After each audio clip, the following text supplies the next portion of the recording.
Episode opening സീനില് മിനട്ടോയോട് അവന്റെ ബോഡിയിലുള്ള ആ ഒരു നെഗറ്റീവ് നയൻ ടൈല് അത് പറയും, ആക്ച്വലി നീ ചെയ്ത തെറ്റുകൊണ്ടല്ല നിന്റെ വൈഫ് കുഷീന അവള് മരിച്ചത്.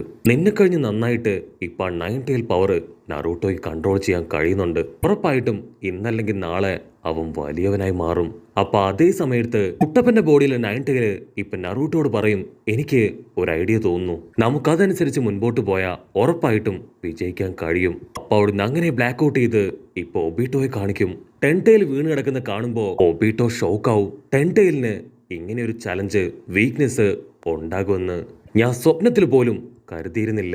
പക്ഷെ ഒബീട്ടോ അവൻ അടുത്ത സെക്കൻഡ് അവന്റെ ആംസ് ഉപയോഗിച്ച് അത് മുഴുവൻ ഹീൽ ചെയ്യാൻ തുടങ്ങും. ഇവിടെ സാസുകയാണെങ്കിൽ ഷോക്കായിട്ട് നറൂട്ടോട് ചോദിക്കും, നിനക്കെങ്ങനെ ഒബീട്ടോയെ അറ്റാക്ക് ചെയ്യാൻ കഴിഞ്ഞു? അതിന് നറൂട്ടോ അവൻ പറയും, ഗാമത്തവള പ്രയോഗിച്ച ആ ഒരു അറ്റാക്ക് അത് അവന്റെ ബോഡിയിൽ എഫക്റ്റ് ചെയ്യുന്നുണ്ടായിരുന്നു. അത് സേജ് മോഡ് പവറാണ്. ഒബീട്ടോയും ഇപ്പൊ സേജ് മോഡിലാണ്. എന്നെ കൊണ്ടും സേജ് മോഡിലേക്ക് പോകാൻ കഴിയും. സോ ആ പവർ ഉപയോഗിച്ചാണ് ഞാൻ ഒബീട്ടോയെ അറ്റാക്ക് ചെയ്തത്. സാസുക ഷോക്കാവും. അവൻ ഇതുവരെ സേജ് മോഡിനെ കുറിച്ച് കേട്ടിട്ട് പോലുമില്ല. അപ്പൊ അതേ സമയത്ത് ലോങ് ഷോട്ടില് ഒബീട്ടോ അവനവന്റെ ബോഡിയിലെ പരുക്കുകള് അതൊക്കെ ഹീൽ ചെയ്ത് വീണ്ടും അവന്റെ ഫയർ അത് എനേബിൾ ചെയ്യും. ടോബ്രാമ പറയും, അവൻ വീണ്ടും കരുത്താർജിച്ചിരിക്കുകയാണ്. സോ നമ്മൾ വളരെയധികം കെയർഫുൾ ആയിരിക്കണം ഇങ്ങനെയുള്ള സമയത്ത്. കട്ട് ചെയ്ത ഒബീട്ടോ അവൻ അടുത്ത സെക്കൻഡ് അവന്റെ പവർ ഉപയോഗിച്ച് ഇൻഫിനിറ്റി സുക്കിനോമി എന്ന് പറഞ്ഞ് നിലത്താഞ്ഞടിക്കും. ആ ഒരു അടിയില് വലിയൊരു വുഡ് ജിപ്സ് ക്രിയേറ്റ് ആയി വലിയൊരു മരം മുകളിലേക്ക് ഉയർന്നു വരും. മാത്രമല്ല അതിൽ വലിയ ഫ്ലവേഴ്സും. നമ്മുടെ ആൾക്കാർക്കാണെങ്കിൽ ഒന്നും മനസ്സിലാവില്ല. അവര് വണ്ടറടിച്ച് അതിലേക്ക് നോക്കി നിൽക്കും. ആ 4 പൂക്കൾക്കിടയിൽ നിന്നും 4 ടെയിൽഡ് ബീസ്റ്റ് ബോംബുകള് ഇപ്പൊ പുറത്തേക്ക് വരും. ടെറ്റ്സുജി പറയും, നമ്മൾ എർത്ത് സ്റ്റൈൽ വാള് അതുപയോഗിച്ചിട്ടും യാതൊരു കാര്യവുമില്ല, അതിനെ തകർക്കാൻ നമ്മളെ കൊണ്ടാവില്ല. ടോബ്രാമ പറയും, 2 ബീസ്റ്റ് ബോംബുകളെ എനിക്ക് ടെലിപ്പോർട്ട് ചെയ്ത് കൊണ്ടുപോകാൻ കഴിയും. പക്ഷെ അപ്പോഴും 2 ബീസ്റ്റ് ബോംബുകള് ഇവിടെ ബാക്കി കാണും. അവറ്റകളെ കൂടെ കൊണ്ടുപോകണമെങ്കിൽ എന്റെ ബ്രദർ ഹാസിറാമ അദ്ദേഹം ആവശ്യമാണെന്ന് പറഞ്ഞ് അവനിപ്പോ ഹാസിറാമയുടെ പേര് വിളിച്ച് നിലവിളിക്കും. അപ്പൊ അവിടുന്ന് അങ്ങനെ കട്ട് ചെയ്ത ഹാസിറാമയും മാധുരയും അവരിപ്പോഴും പൊരിഞ്ഞ ഫൈറ്റിൽ തന്നെയാണ്. കട്ട് ചെയ്ത വീണ്ടും ബാറ്റിൽ ഫീൽഡിലെ ഹാസിറാമയുടെ ക്ലൗൺസ് അവര് പറയും, നമുക്കിനി ഒന്നും ചെയ്യാനില്ല, എത്രയും പെട്ടെന്ന് ദൂരേക്ക് ഓടി രക്ഷപ്പെടാം. അവരോടാനായിട്ട് തയ്യാറെടുക്കുമ്പോഴേക്കും ഒബീട്ടോ അവൻ ഒരുപാട് റാഡുകൾ ക്രിയേറ്റ് ചെയ്ത് അതുപയോഗിച്ച് ആ ഷിനോബികൾക്ക് ചുറ്റും വലിയൊരു ഫെൻസസ് അങ്ങനെ ക്രിയേറ്റ് ചെയ്യും. ഇനി അവർക്ക് പുറത്തേക്ക് പോകാൻ കഴിയില്ല. ഉടനെ നറൂട്ടോ അവനിപ്പോ മിനട്ടോയോട് പറയും, പപ്പ എന്റെ കയ്യില് ഒരു ഐഡിയ ഉണ്ട്. പക്ഷെ അതിനു മുൻപ് ഞാനും പപ്പയും തമ്മിൽ ഒരു ഫീസ്റ്റ് ബോംബ് അടിക്കണം. ഒരു ഫീസ്റ്റ് ബോംബ് അടിച്ച അതേ സമയം 2 നയൻ ടൈലും തമ്മിൽ പരസ്പരം കണക്റ്റഡ് ആവും. നാറൂട്ടോയുടെ നയൻ ടൈല് ഇപ്പൊ മിനട്ടോയുടെ നയൻ ടൈലിനോട് ചോദിക്കും, നിനക്ക് ബുദ്ധിമുട്ടില്ലെങ്കിൽ ഒരല്പം പവർ എനിക്ക് തന്നൂടെ? ആക്ച്വലി ഞാൻ എന്നോട് തന്നെ എന്റെ പവർ ചോദിക്കും പോലെയാണ് എനിക്കിപ്പോ തോന്നുന്നത്. അത് കേട്ട് മിനട്ടോയുടെ നയൻ ടൈല് അത് ചിരിക്കും. ഇവിടെ ഒബീട്ടോ അവൻ ഫുൾ കലിപ്പില് നറൂട്ടോട് പറയും, നീ എന്തൊക്കെ ചെയ്തിട്ടും കാര്യമില്ല. നിനക്കൊരു കാര്യം അറിയോ? നിന്റെ പപ്പ വെറും യൂസ്ലെസ് ആണ്. നിന്റെ അമ്മയെ പോലും നിന്റെ പപ്പയ്ക്ക് രക്ഷിക്കാനായില്ല. അത് മാത്രമല്ല, നാളെയാണ് നിനക്ക് നിന്റെ അച്ഛനെയും അമ്മയെയും നഷ്ടപ്പെട്ട ആ ഒരു ദിവസം. അത് കേട്ട് നറൂട്ടോ അവൻ ഷോക്കാവും. നറൂട്ടോ പറയും, എന്തൊക്കെയാണെങ്കിലും എന്റെ അച്ഛനും അമ്മയും മരിച്ചത് ഈ ലോകത്തിന് വേണ്ടിയാണ്, ഈ വില്ലേജിന് വേണ്ടിയാണ്. എന്റെ അച്ഛന് വേണ്ടിയും എന്റെ വില്ലേജിന് വേണ്ടിയും ഞാനിത് ചെയ്യുന്നു പറയും. ഞാൻ നിന്നെ തകർക്കും. അപ്പൊ അതേ സമയത്ത് മിനട്ടോയുടെ നയൻ ടൈല് ഇപ്പൊ നറൂട്ടോയുടെ നയൻ ടൈലിന് പവർ ട്രാൻസ്മിറ്റ് ചെയ്യാൻ തുടങ്ങും. ഇവിടെ സാസുകയ്ക്കാണെങ്കിൽ അവന്റെ ഹാർട്ട് ബീറ്റ് കൂടാൻ തുടങ്ങും. സാസുക നറൂട്ടോട് ചോദിക്കും, നറൂട്ടോ ഇനിയെങ്കിലും നിന്റെ പ്ലാൻ എന്താണെന്ന് ഞങ്ങളോട് കൂടെ പറ. പക്ഷെ നറൂട്ടോ ആണെങ്കിൽ അതിന് കൃത്യമായ റിപ്ലൈ കൊടുക്കാതെ വീണ്ടും ഫോക്കസ് ചെയ്ത് നയൻ ടൈലിന്റെ പവർ അത് ബൂസ്റ്റ് ചെയ്തുകൊണ്ടേയിരിക്കും. അടുത്ത സെക്കൻഡ് എല്ലാവരും സർപ്രൈസ്ഡ് ആവും. കാരണം കുട്ടപ്പന്റെ നയൻ ടൈൽ പവർ അത് വീണ്ടും ഷിനോബികളുടെ എല്ലാം ബോഡിയിലേക്ക് തിരികെ എത്തും. മാത്രമല്ല അത് പഴയതിനെ കഴിഞ്ഞും ഡബിൾ സ്ട്രോങ്ങിലായിരിക്കും ഇപ്പൊ അവർക്ക് തിരികെ കിട്ടുക. അപ്പോഴായിരിക്കും ജൂഗോ അവൻ ടെൻഷനായി സാസുകയുടെ അടുത്തേക്ക് ഓടി വരിക.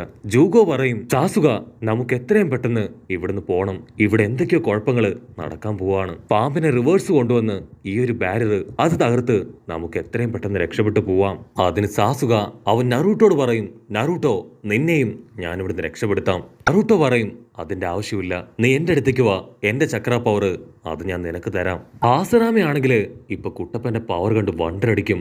നയൻ ടൈലിന്റെ നെഗറ്റീവും പോസിറ്റീവും പവർ ഉപയോഗിച്ചാണ് അവിടെയുള്ള ഷിനോബികൾക്കെല്ലാം ഇപ്പൊ നറൂട്ടോ പവർ കൊടുത്തിരിക്കുന്നത്. അതേസമയം ഒബീട്ടോ, നീ എന്തൊക്കെ ചെയ്തിട്ടും യാതൊരു കാര്യവുമില്ല, നിങ്ങൾക്കാർക്കും എന്റെ വലയത്തിൽ നിന്ന് രക്ഷപ്പെട്ടു പോകാനാവില്ല എന്ന് പറഞ്ഞ് അവൻ ആ ബ്ലാക്ക് സ്പിയറിലേക്ക് അങ്ങനെ പതിയെ പതിയെ മുഴുവനായിട്ടും മറഞ്ഞു പോകും. ഒബീട്ടോ പോയി അടുത്ത സെക്കൻഡ് ആ 4 ബീസ്റ്റ് ബോംബുകളും അങ്ങനെ പൊട്ടിത്തെറിക്കും. പൊട്ടിത്തെറിച്ച ഉടനെ അതങ്ങനെ ബാരർ വഴി പുറത്തേക്ക് പോവും. നാറൂട്ടോയും മിനട്ടോയും അവർ രണ്ടുപേരും ഒരു കൂസലുമില്ലാതെ അതേ ആക്ഷനിൽ തന്നെ നിൽക്കും. അവിടുന്ന് അങ്ങനെ ബ്ലാക്ക് ഔട്ട് ചെയ്ത് അല്പസമയം കഴിയുമ്പോൾ ഒബീട്ടോ അവൻ ആ ബ്ലാക്ക് സ്പിയറിനുള്ളിൽ നിന്ന് പുറത്തേക്ക് വരും. ബീസ്റ്റ് ബോംബ് തകർന്ന് എല്ലാവരും മരിച്ചു കിടക്കുന്ന ഒരു കാഴ്ച കാണാൻ ഒരുപാട് ആകാംക്ഷയോട് കൂടെ അവൻ കണ്ണു തുറക്കും. പക്ഷെ അവൻ കാണുക ആ 9 ടൈൽ പവറിൽ പ്രൊട്ടക്റ്റഡ് ആയി നിൽക്കുന്ന ഷിനോബികളെയാണ്. അവനാണെങ്കിൽ ഒരു സെക്കൻഡ് ഫ്രീസായി പോവും. കാരണം 4 ബീസ്റ്റ് ബോംബുകൾ തകർന്നിട്ടും അവിടെയുള്ള ഒരു ഷിനോബിക്ക് പോലും ഒരു പോറൽ പോലും ഏറ്റിട്ടില്ല. അതുമാത്രമല്ല, നമ്മുടെ ഷിനോബികള് അവരെല്ലാവരും ആ ബാരിയറിൽ നിന്ന് പുറത്തെത്തിയിരിക്കുകയാണ്. ഇബ, ഷിനോ, ഹിനട്ട, ചോച്ചി അവരൊക്കെ വണ്ടടിക്കും. ഷിനോ പറയും ഇത് ടെലപ്പോർട്ടേഷൻ ജിപ്സു ആണ്, ഇതെങ്ങനെ നറൂട്ടോ പഠിച്ചു? അപ്പോഴായിരിക്കും ഷിക്കമൊരു പറയാ ഇത് നറൂട്ടോയുടെ മാത്രം പവർ അല്ല, മറ്റൊരു പവർ കൂടെ ഇതിൽ ആഡ് ആയിട്ടുണ്ട്. അപ്പൊ അവിടുന്ന് അങ്ങനെ സൂം ഔട്ട് ചെയ്ത് മിനട്ടോയെ കാണിക്കും. മിനട്ടോ ആണ് ആളുടെ ടെലിപ്പോർട്ടേഷൻ ജിപ്സു അതുപയോഗിച്ച് എല്ലാ ഷിനോബികളെയും പുറത്തെത്തിച്ചത്. ടോബിറാമ പറയും മിനട്ടോ സൂപ്പർ, നീ നിന്റെ പവർ കൊടുത്ത് എല്ലാവരെയും വീണ്ടും രക്ഷിച്ചു. സാസുയ്ക്കാണെങ്കിൽ ഒന്നും മനസ്സിലാവില്ല. അതിന് നറൂട്ടോ പറയും ഇതെന്റെ പപ്പയുടെ പവറാണ്, ഞങ്ങൾ രണ്ടുപേരും ഫീസ്റ്റ് ബോംബ് അടിച്ച് പരസ്പരം കണക്ട് ചെയ്ത് നിൽക്കുകയാണ്. അതുപോലെ തന്നെ ഞങ്ങളുടെ രണ്ടുപേരുടെയും 9 ടൈലിന്റെ പവർ കമ്പൈൻഡ് ആയിട്ടാണ് ഓരോ ഷിനോബികളുടെയും ബോഡിയിൽ പ്രൊട്ടക്ഷനായി 9 ടൈൽ പവർ ജ്വലിച്ച് നിൽക്കുന്നത്. അതുകൊണ്ട് തന്നെ ടെലിപ്പോർട്ടേഷൻ ജിപ്സു ആരെയും ടച്ച് ചെയ്യാതെ തന്നെ കറക്റ്റ് ആയിട്ട് ആ 9 ടൈൽ പവറിലൂടെ വർക്ക് ചെയ്തു. അത് കേട്ട് ടോബിറാമ വളരെ സിമ്പിൾ ആയിട്ട് പറയുകയാണെങ്കിൽ ക്ലൗൺസ് ക്രിയേറ്റ് ചെയ്യുമ്പോൾ എങ്ങനെയാണോ അവർക്കിടയിൽ പവർ പാസ് ചെയ്യുക അതുപോലെ തന്നെ. അത് കേട്ട് കുട്ടപ്പൻ ചിരിക്കും, വാവ് അടിപൊളി, നിങ്ങളത് കറക്റ്റ് ആയിട്ട് കണ്ടുപിടിച്ചു മിസ്റ്റർ ഓൾഡ് മാൻ. അത് ടോബിറാമയ്ക്ക് അത്രയ്ക്ക് അങ്ങോട്ട് ഇഷ്ടാവില്ല. നിനക്കത്ര ധൈര്യം ഉണ്ടെങ്കിൽ നീ എന്നെ ഓൾഡ് മാൻ എന്ന് വിളിക്കും. നീ ഇപ്പൊ യൂസ് ചെയ്യുന്ന ഷാഡോ ക്ലൗൺ അതുപോലും ഞാൻ കണ്ടുപിടിച്ച ജിപ്സു ആണ്. ഒരുപാട് ജിപ്സു ഞാൻ ഷിനോബി വേൾഡിലേക്ക് ഡൊണേറ്റ് ചെയ്തിട്ടുണ്ട്. നറൂട്ടോ ആണെങ്കിൽ അതത്ര കാര്യമാക്കില്ല.